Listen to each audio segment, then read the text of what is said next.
Kindness Method. Change Your Habits for Good Using Self-Compassion and Understanding. By Shahroo Izadi, author. Summary. The Kindness Method by Shahroo Izadi teaches how self-compassion and understanding make forming habits easier than being hard on yourself. Using the personal experiences of the author and what she's learned as an addiction recovery therapist to show how self-esteem is the true key to behavior change. Have you ever wanted to make a change that just wouldn't stick? Maybe you've wanted to drop drinking for a while, or maybe you're still stuck in the same dead-end job that you promised yourself you'd quit years ago. You're not alone. Most of us want to change ourselves, and we have plenty of resources, but it's hard to make a major lifestyle upgrade stick. Therapist Shahroo Izadi would say you're probably missing one key component: self-compassion. As a specialist in addiction recovery, she has helped countless people make changes and understand themselves on a deeper level. In her bestseller, The Kindness Method, she gives practical exercises to help anyone make and sustain change.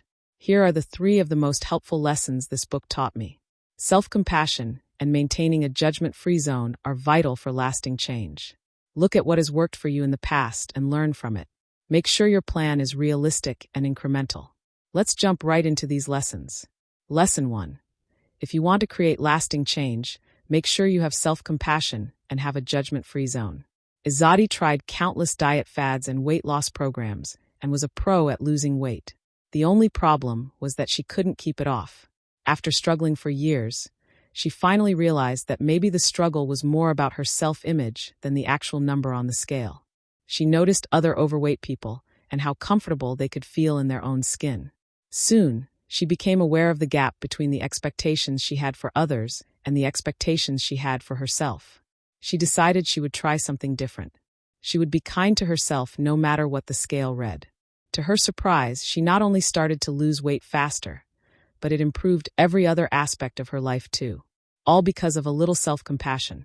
What also helped her was having a judgment-free zone.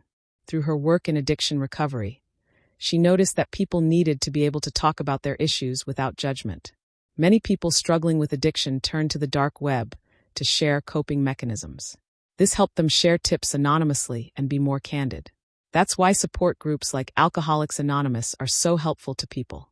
Sometimes you need a place where you can love yourself no matter what your struggles are and not feel judged. So make sure that you feel like you can be completely honest with yourself about your struggles. Lesson 2. Start improving by examining what has worked in the past and what hasn't. Shahroo believes that achieving real change requires less finding yourself and more meeting yourself. Doing this means understanding your current patterns so you can make a plan that works for you. Start by thinking of a time you really honed in on your skills and achieved something that wasn't easy. Then, pull out a notebook and draw a map with a central bubble labeled "When I'm in the Zone." Around it, write the circumstances surrounding this endeavor. Ask things like, how did you feel? Where were you? Was there a specific thing you did that helped you? Once you're finished, look for patterns and insight about what works for you. Try to apply this information to your new plan as best you can. You can also make a what hasn't worked map and learn from past mistakes what doesn't work. Now you're going to make another map, this time with a bubble labeled, "What's the harm?" Add all of the negative impacts of the behavior you want to quit. This will show you ways that your behavior has affected your life in ways you may not even realize. This will motivate you when things get hard because it reminds you of why you want to change. Lastly, label a map. Why haven't I changed already? This is the time to reflect on the reasons why it's so hard to quit what you're doing. For example, maybe if you want to quit drinking but are having a hard time, it's because you rely on it for confidence when you're in social settings. This can provide you with a deeper understanding of why you do it, which can help you find ways to stop. Lesson 3. Build a plan and make sure that it's both incremental and realistic. Now that you've taken time to examine where you are and where you want to go with maps, it's time to finally create your plan. Exciting!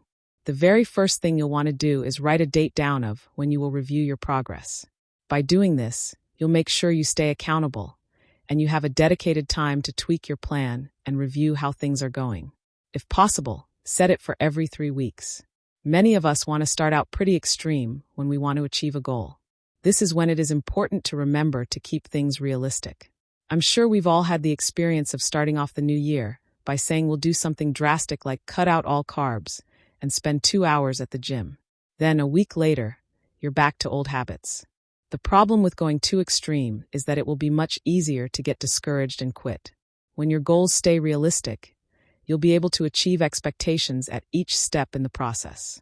Doing this will make you feel proud of yourself, which will, in turn, give you more motivation to keep going because you know you are capable of accomplishing things. For your last map, write what I'm proud of. Then you can decide what incremental changes you can make that will bring you closer to the life you want to lead.